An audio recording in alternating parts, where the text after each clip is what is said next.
రాజు. 'పోతురాజు' నేను పేరు వినంగానే నేను మూవీ చూడలే. 'జై జై జై జై 'పోతురాజు' మూవీ పోతురాజు' అని చూడు. ఒక బీటొచ్చేది. అవునవునవును. 'పోతురాజు' మూవీ చూడు. నీకు ఎలా ఉంటదంటే అదొక డిఫరెంట్ స్క్రీన్ ప్లే. అది మీకు ఒక డిఫరెంట్ స్క్రీన్ ప్లే అన్నమాట. ఫస్ట్ హాఫ్ వరకు ఒక క్రైమ్ జరుగుతది. ఈజీ 'పోతురాజు' గురించి చెప్తున్నా. ఒక క్రైమ్ జరుగుతది. మొత్తం ఆ క్రైమ్‌కి సంబంధించి ఇద్దరు వ్యక్తులకి ఉరి శిక్ష పడుతుంది. ఓకే.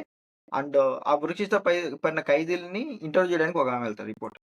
ఫస్ట్ ఏమో హ్మ్. ఇంకొకతన్ని పశుపతి అనుకుంటా చేసింది. ఇంకొక అతని క్యారెక్టర్. పశుపతో సంథింగ్ ఎవరో గుర్తు రావట్లేదు. సో, ఆహ్, అతన్ని ఇంటర్వ్యూ చేసినప్పుడు అతనొక వెర్షన్ చెప్తాడు పశుపతి. అతనొక వెర్షన్ చెప్తాడు. ఆ వెర్షన్‌లో మనకి హ్మ్. చాలా ర్యాష్, ఇలా ఉంటాడు, అలా ఉంటాడు, ఎవరిని పట్టించుకోడు అది ఇది అని చెప్పి.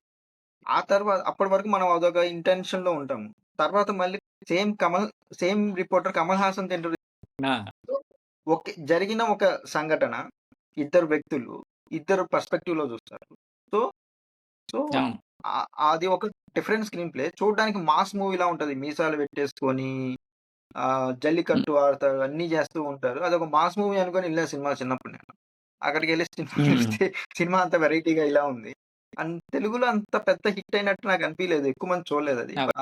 బట్ అది ఒక అండర్ రేటెడ్ మూవీ తెలుగు వాళ్ళకి. తమిళ్‌లో హిట్ అయింది గానీ, హ్మ్. తెలుగు వాళ్ళకి మాత్రం అండర్ రేటెడ్.